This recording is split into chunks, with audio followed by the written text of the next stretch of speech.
Y hoy estamos muy contentos porque es nuestro tercer día del seminario Raíces de Iniquidad.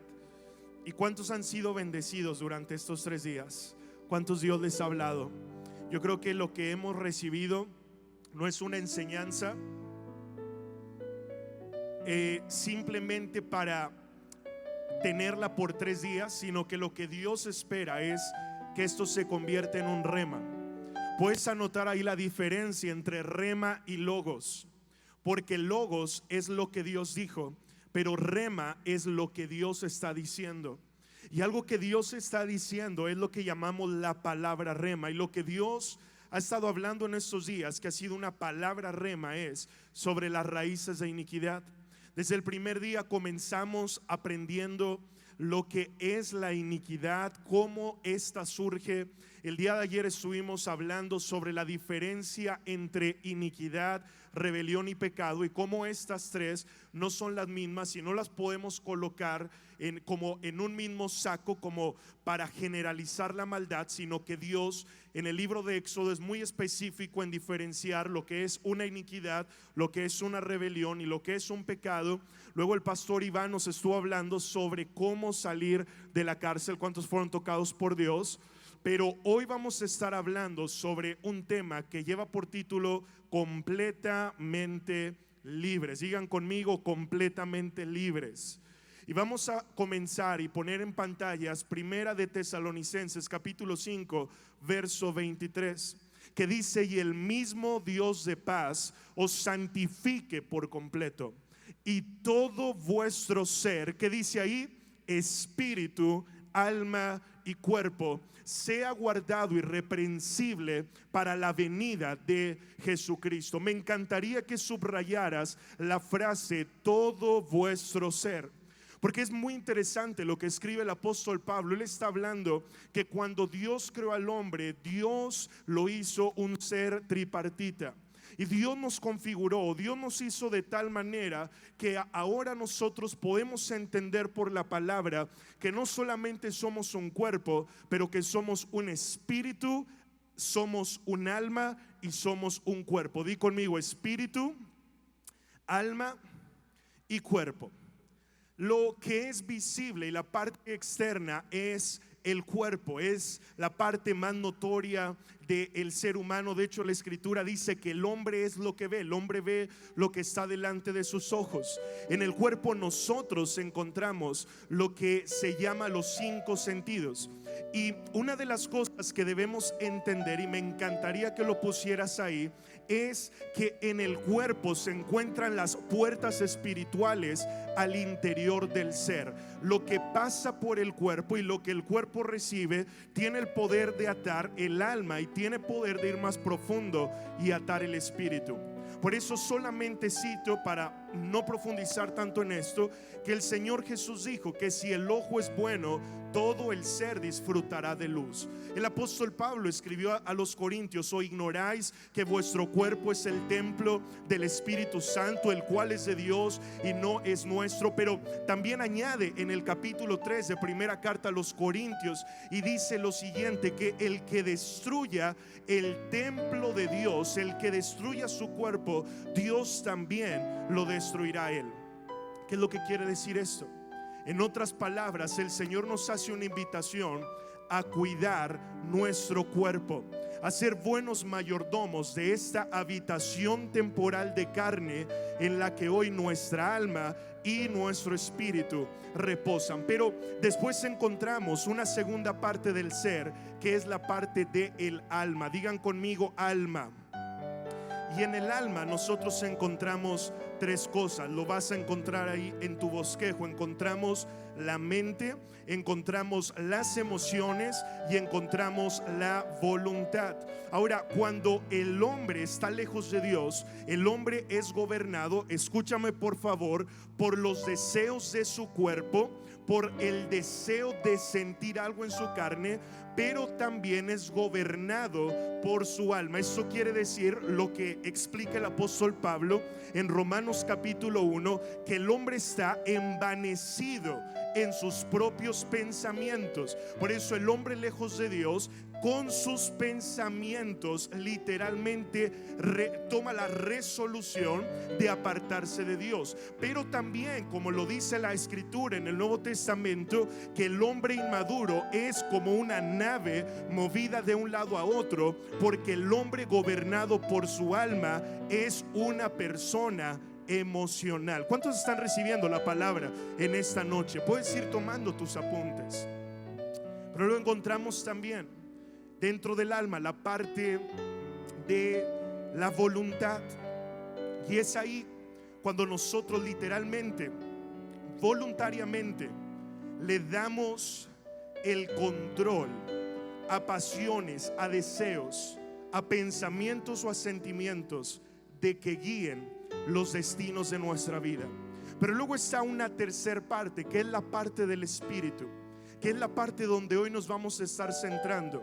Y dentro del espíritu nosotros encontramos tres cosas: la intuición, la comunión y la conciencia.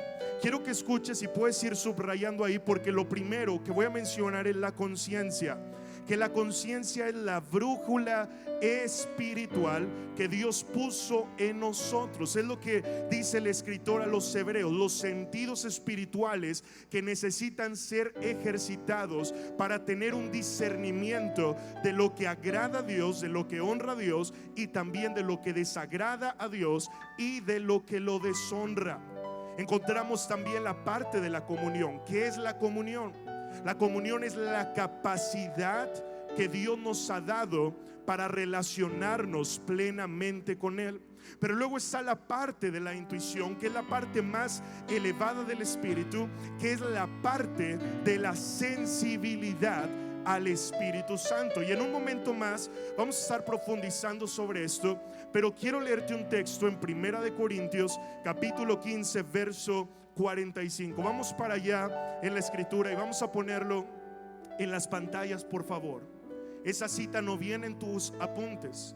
1 Corintios capítulo 15 verso 45 dice que el primer Adán fue, no sé si lo podemos tener ahí, por favor, equipo.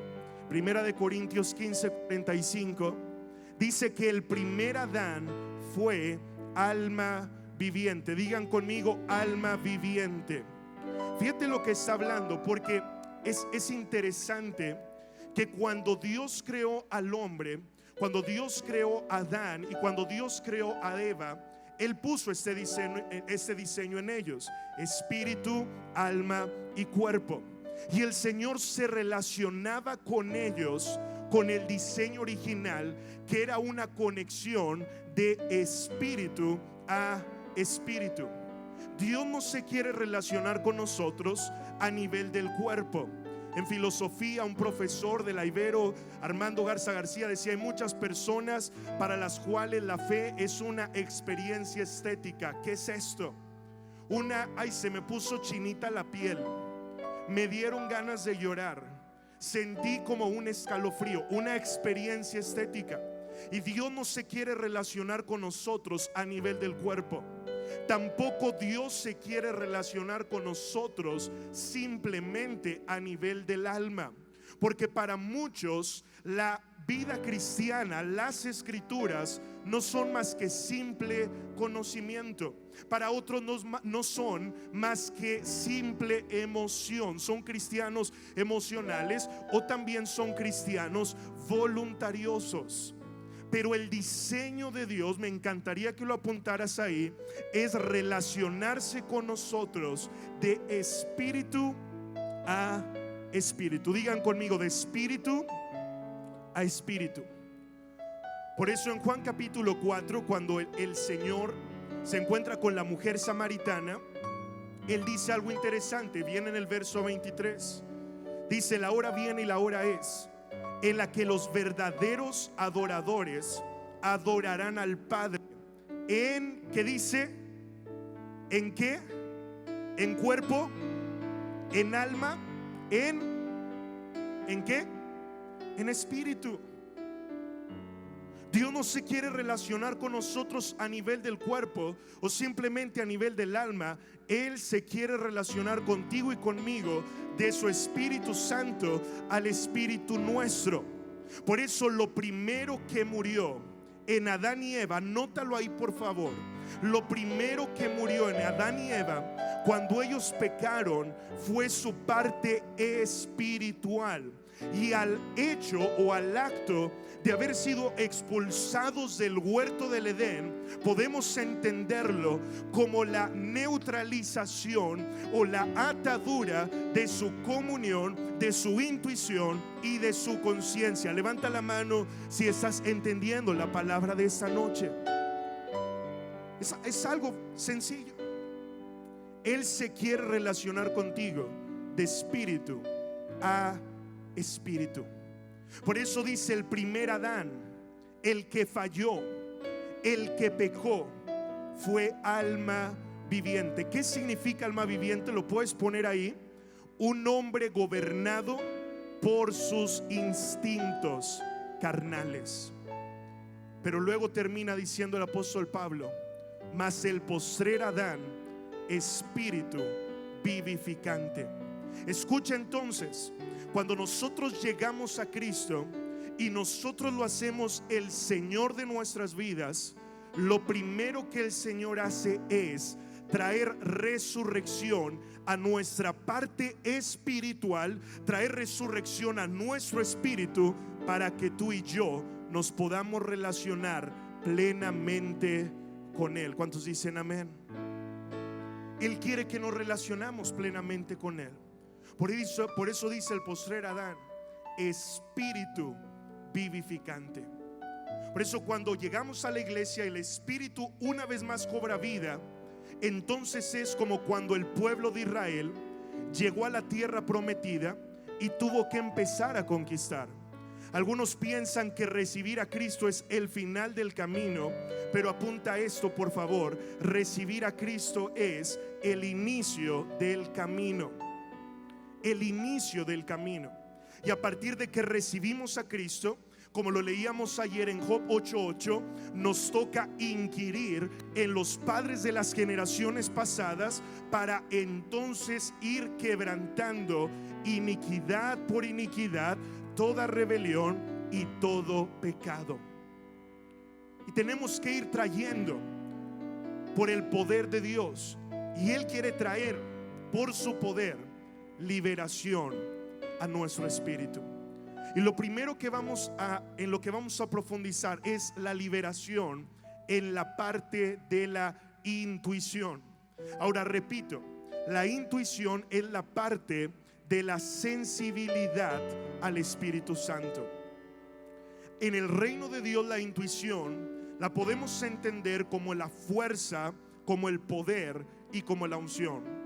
Por eso en Hechos capítulo 1 versículo 8 dice: pero recibiréis poder cuando haya venido sobre vosotros el Espíritu Santo. Pero lo contrario a la fuerza, al poder y a la unción de Dios es la esfera satánica, donde también hay un poder de las tinieblas. Porque también debemos entender que Satanás no es más poderoso que Dios, pero Satanás sí tiene un poder para atar, para corromper, para pervertir, para destruir, para matar nuestras vidas. Y la intuición por el lado de las tinieblas es lo que conocemos como la hechicería, la brujería, todo lo que es el mundo del ocultismo. Ahora, una de las personas que nosotros encontramos en la Biblia que se movía mucho en la intuición fue Moisés. Lo puedes encontrar ahí en tus apuntes. Moisés era un hombre movido y guiado por el Espíritu Santo de Dios. Era un hombre que operaba en lo que es la unción de Dios, con milagros, con señales, con maravillas, con prodigios. Por eso cuando él llega delante de Faraón, él no llega con un discurso bonito como algunos cristianos tienen, palabras bonitas pero sin poder. Él llega moviéndose a nivel de la intuición, en el poder de Dios. Y él toma una vara, la convierte en serpiente. Él mete la misma vara al río y el río se convierte en sangre. Él empezó a hacer diferentes señales, diferentes milagros. Él se movía a nivel de la intuición. Pero inmediatamente nosotros encontramos, ahí viene la cita en el libro de Éxodo, que los magos de Faraón, los magos de Egipto, comenzaron con el poder de la magia a imitar las mismas señales que Moisés por el Espíritu de Dios hacía. Me encantaría que apuntaras ahí en tu hoja: Satanás es un imitador. Satanás es un imitador. Hay personas que nos han escrito: bueno, yo en el pasado consulté un brujo, fui a que me hicieran una hechicería, que me leyeran la mano, consulté el horóscopo, etcétera. Y sabes, hay algo que sucede, y mírame acá por un momento, porque Dios me puso fuerte en el corazón que eso pudiera quedar hoy claro en esta noche en tu mente y en tu corazón, porque realmente fue una revelación. Tal vez tú ya no lo practicas, pero tal vez tienes familiares que lo practican, y tal vez algunos de ellos se van a acercar contigo y te van a decir: oye hermano, oye hermana, oye hijo, oye hija, yo fui con el brujo, o yo fui con el hechicero, y mira, me sané. Mira, efectivamente me está yendo bien. Mira, efectivamente vino ese milagro que yo estaba pidiendo con la hechicería. Pero ¿sabes por qué sucede esto? La base bíblica está acá, en Éxodo, en el capítulo 7, verso 10 y 11. El diablo es un imitador. El diablo lo que hace a través de hechicería y brujería es venderle a la gente un espejismo que se traduce en una falsa sanidad, en un falso milagro, en una falsa mejora, en un falso avance, que cuando el espejismo se cae y el enemigo que se disfraza de ángel de luz se quita la máscara, entonces se convierte, como lo dice la escritura en los evangelios, en un postrer estado peor. Y la condición de la persona, si era de enfermedad, viene a ser peor. Si la condición mental era mala, viene a ser peor, porque el diablo es un imitador. Dile al que está a tu lado: el diablo es un imitador. Ahora, también nuestra intuición no solo es atada con hechicería o con brujería, pero también es atada cuando nosotros abrimos la mente a palabras, a profecías que por ignorancia nosotros recibimos. La Biblia dice que hay un poder en la imposición de las manos y que no practiquemos esto con ligereza. Toda persona que a usted le impone las manos en la cabeza le imparte del espíritu que tiene. Yo recuerdo una vez que estaba predicando en un congreso de jóvenes en la ciudad de Tampico, y una mujer se me acercó al final de mi predicación y vino para decirme: qué bonito mensaje, joven, me bendijo mucho, quiero orar por usted. Y en ese momento literalmente yo vi que su mano iba como directo a mi cabeza, y lo que yo hice fue dar un paso atrás, no permitir que esa mujer tocara para orar por mí, que no tocara mi cabeza para orar por mí, porque hay un peligro espiritual en dejar que cualquier persona, como dicen por ahí con todo respeto, que cualquier hijo de vecina venga y te diga: déjame te impongo las manos para orar por ti. Solo nos deben imponer las manos, ya sea nuestros padres para heredar bendición, o nuestros pastores o nuestros líderes para bendecirnos. Ahora, en la parábola del sembrador es interesante que Jesús dejó el principio para que una palabra dé fruto en nuestras vidas, y el principio es ese, lo puedes anotar. La palabra da fruto cuando yo la recibo. Dice que los que dan fruto al 30, al 60 y al 100 por uno son los que reciben la palabra. Ahora, si una palabra de maldición viene a través de labios de cualquier persona de autoridad, llámese padres, llámese abuelos, llámese pastores, llámese líderes, tú tienes el derecho de rechazar esa palabra y de decir: no la acepto, y por cuanto no la acepto, no dará fruto en mi vida. ¿Cuántas personas no han hablado tal vez palabras de bendición contra ti, Pero cuántas palabras, tal vez los mismos padres hablaron: tú vas a ser también un borracho, tú vas a ser también un drogadicto, tú también te vas a divorciar, tú también vas a tener esta situación. Pero hoy es un día donde tú vas a decir: levanta tu mano derecha y di conmigo: yo no acepto ninguna palabra de maldición dicha por ninguna autoridad en mi familia o autoridad espiritual, y declaro que se seca hasta la raíz, y esa palabra de maldición no dará fruto en el nombre poderoso de Cristo Jesús. Amén. Dale un aplauso a Jesús. No aceptes esas palabras, porque te ponen un techo, te ponen un techo espiritual. Por eso el Señor quiere que seamos libres a nivel de la intuición, pero también, en segundo lugar, que seamos libres en el área de la comunión.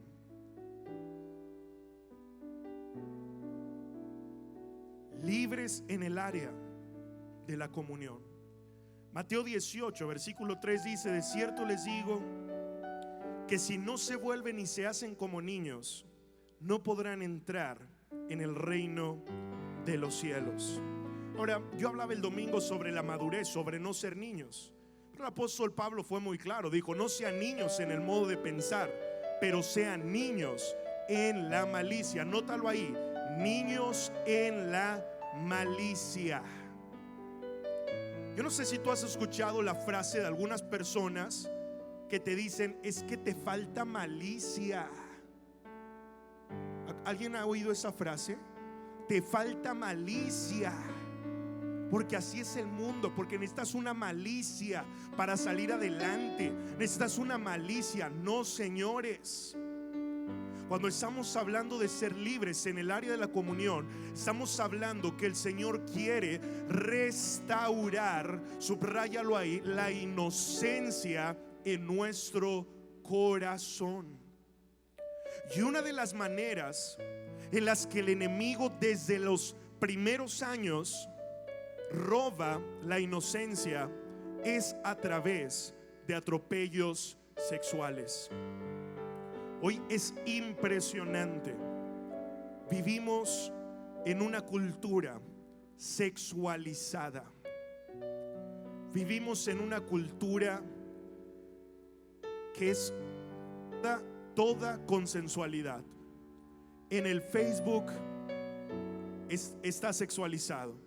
El TikTok está sexualizado. La música está sexualizada. Los comerciales están sexualizados. ¿Y qué es lo que sucede? A través de los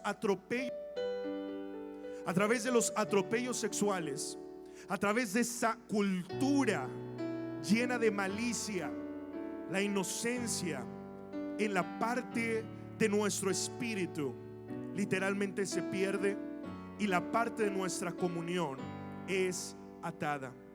Ahora, cuando hablo de atropellos sexuales, estoy hablando específicamente, anótalo ahí, de abuso sexual. Porque el abuso sexual, puedes ponerlo ahí, es una de las cosas, es una de las raíces de iniquidad que más pervierten, escúchame bien, que más pervierten la identidad de unas personas. La tendencia, no sé si puedan checar este micro. La tendencia del niño abusado sexualmente, por experiencia en consejería les podemos decir, es la homosexualidad.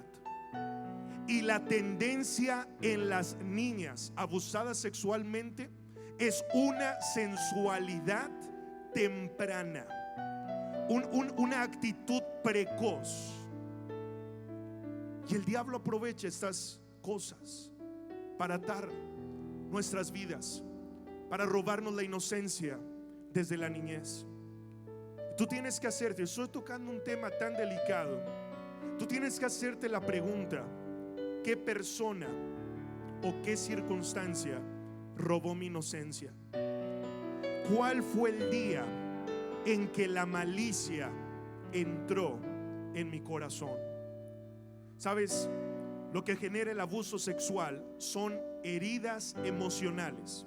Pero cuando hablo de heridas emocionales, estoy hablando a nivel del alma.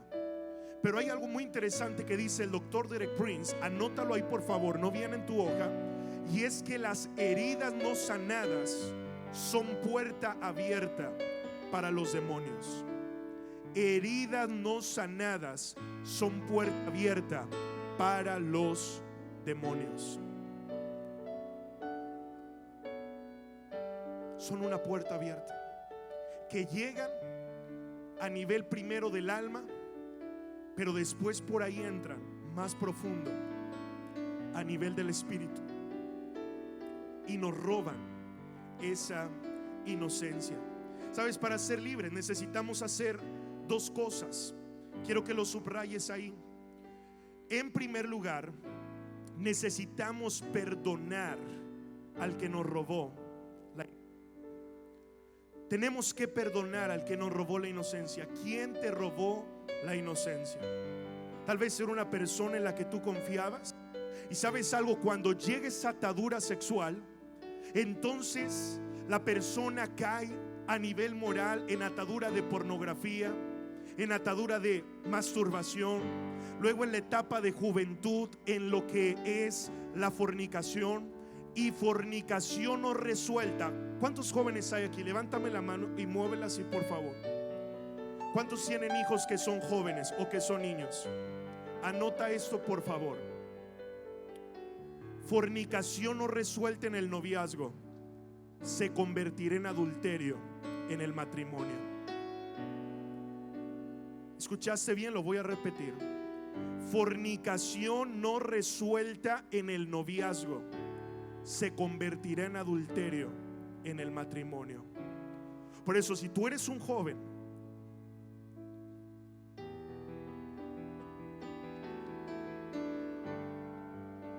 si tú eres un joven, o si tú eres padre de un hijo joven, de un muchacho soltero, tú tienes que cerciorarte de que la raíz de iniquidad, de inmoralidad sexual, sea quebrantada antes de que llegue al altar a presentarse delante de Dios. ¿Y cuántos jóvenes en esta noche se comprometen a guardarse para Dios y a dedicarse a quebrantar la raíz de iniquidad, de inmoralidad sexual antes de llegar al matrimonio? Levante la mano. Ok. ¿Y cuántos de los que tienen hijos jóvenes se comprometen con Dios a ayudar a sus hijos a que ellos no sufran las mismas consecuencias morales por las que ustedes vivieron? Levanta la mano, levántala. Dile: Señor, yo hoy te pido que por el poder de tu sangre tú traigas libertad de toda inmoralidad sexual a mis generaciones. Que toda atadura sexual que entró por heridas, que entró por abuso, que entró por los ojos, que entró por los oídos, sea desarraigada en el nombre poderoso de Cristo Jesús. Amén y amén. Dale un fuerte aplauso a Jesucristo. Necesitamos perdonar al que nos robó la inocencia, pero también necesitamos pedir perdón de los pecados sexuales que nosotros hemos cometido, porque llegará el momento donde nosotros ya tenemos una voluntad y no podemos justificarnos. Es que yo soy así porque a mí me abusaron, es que yo soy así porque yo sufrí, es que yo soy así porque alguien me enseñó pornografía. Quiero decirte algo y te quiero abrir mi corazón. La primera ocasión que yo me quedé expuesto a un contenido pornográfico fue por un niño de la primaria. Imagínate, primaria. No había en ese tiempo internet en celulares, el acceso a computadoras era limitado, pero yo recuerdo perfectamente que él sacó su cartera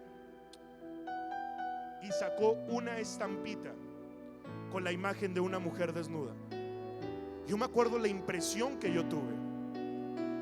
Y mientras pasaron los años, Yo pude aprender esto hace mucho tiempo.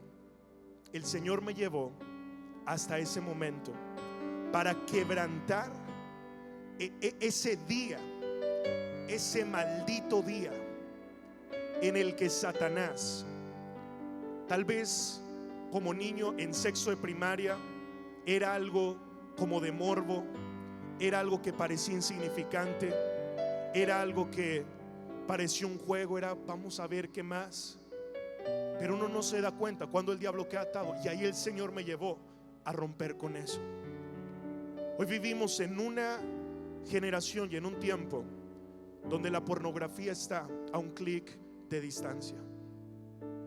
Por eso en una predicación de hombres yo decía: tú estás a un clic de tener victoria en tu área moral, o estás a un clic de perder la batalla y abrirle la puerta a Satanás. Pero hoy yo declaro en el nombre de Jesús que toda atadura moral será quebrantada y saldrás de este lugar con la inocencia como la de un niño recién nacido en Dios. ¿Cuántos dicen amén? Dale un aplauso a Jesús.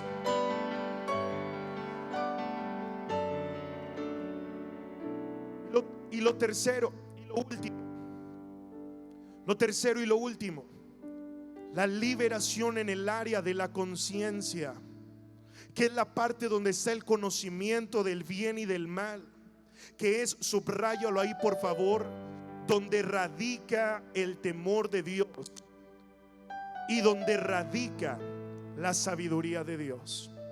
Mira, Romanos 2:14 al 16, no lo voy a leer todo, pero literalmente lo que está hablando es que Dios en el día final nos juzgará a cada uno de nosotros en la medida de la conciencia que nosotros tengamos. En la medida de la conciencia que nosotros tengamos. Por eso subraya la frase: dando testimonio su conciencia. Subráyalo ahí por favor. Dando testimonio su conciencia. Dios quiere darnos una conciencia libre. Si el diablo, escucha y anótalo ahí, si el diablo no nos puede perturbar a través del pecado, él lo hará a través de la culpa. Si el diablo no nos puede perturbar a través del pecado, lo hará a través de la culpa. Y la culpa es igual de poderosa que el pecado. Hay personas que se han arrepentido, le han pedido perdón a Dios, pero la culpa los carcome. La culpa que viene con pensamientos, viene con cuadros, viene con cosas que vivieron en el pasado. Pero la meta es esta. Hechos 23, versículo 1. Dice: con toda buena conciencia he vivido delante de Dios hasta el día de hoy. Con toda buena conciencia. Digan conmigo: buena conciencia. Dilo más fuerte: buena conciencia. Sabes, hay dos evidencias de una mente cauterizada. La primera, subráyala ahí, que está cauterizada. Conciencia cauterizada. Eso lo encontramos en Timoteo 4:1 al 3. Dice: escuchando espíritus engañadores, doctrinas de demonios. Y dice que estas personas teniendo cauterizada, otra traducción dice teniendo castrada la conciencia. Y cuando la conciencia, escucha, está cauterizada, la persona ya no siente temor a Dios. La persona que peca ya no siente tristeza, ya no siente vergüenza. Es más, en algunos casos ya no siente ni culpa. Sabes, el único pecado imperdonable, anótalo ahí, el único pecado que Dios no perdona es la blasfemia contra el Espíritu Santo.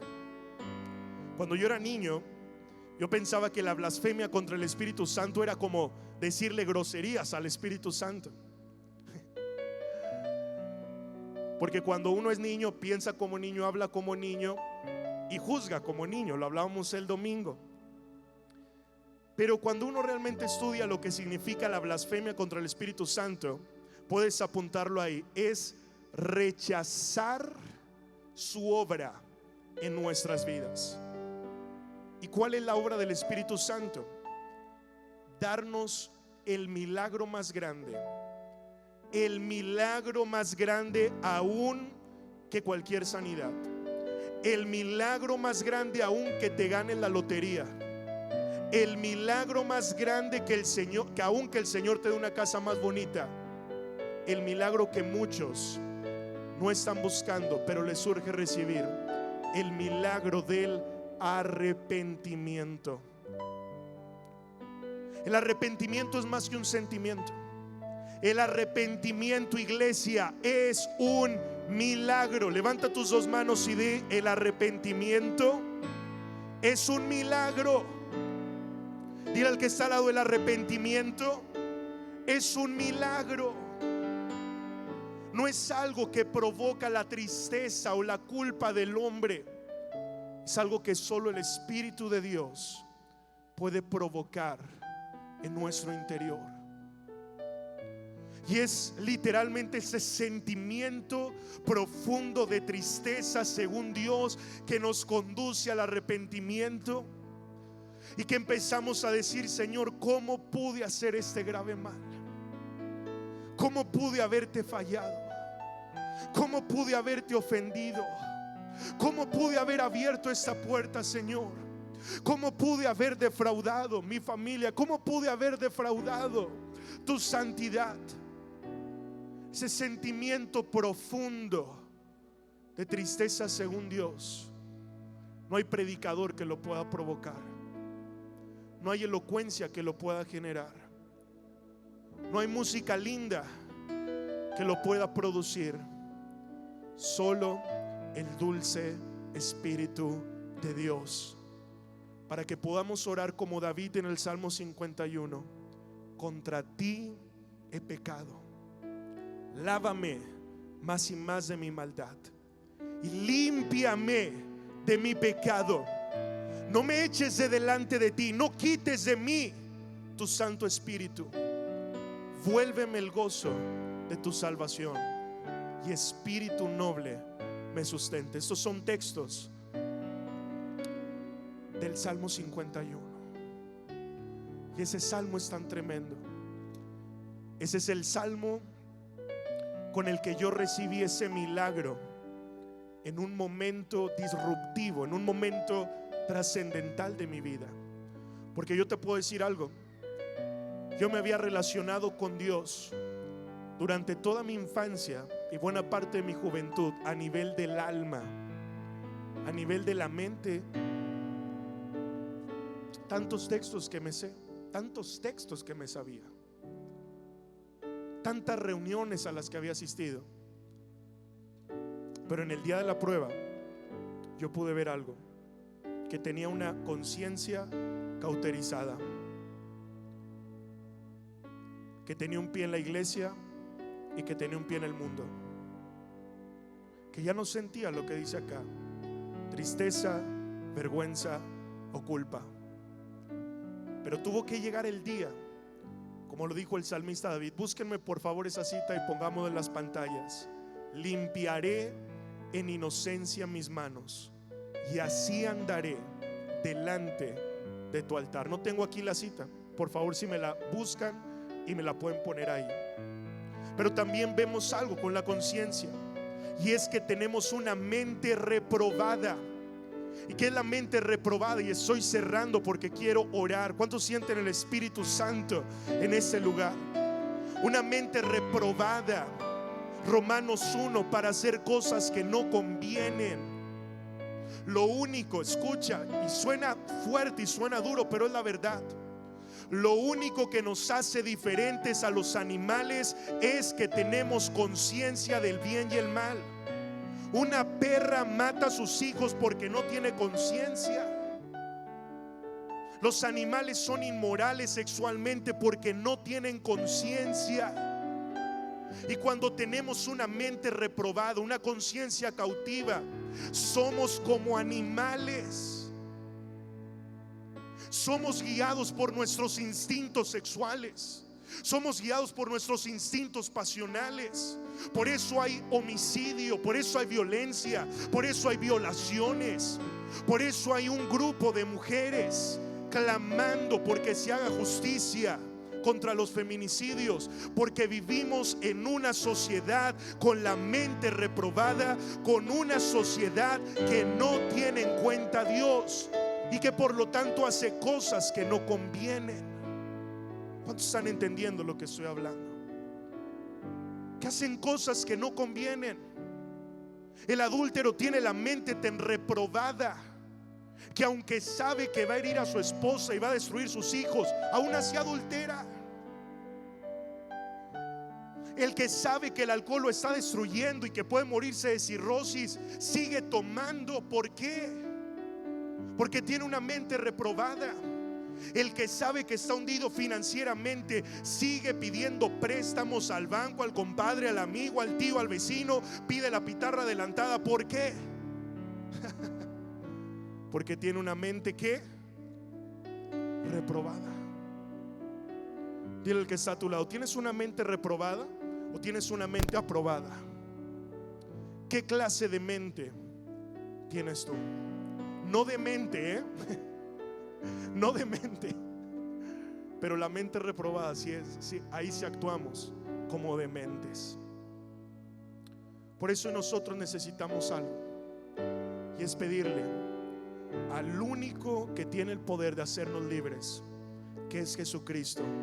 Jesús, hazme libre, y si el Hijo os libertare, seréis verdaderamente libres. Seréis verdaderamente libres. No es la fuerza de voluntad.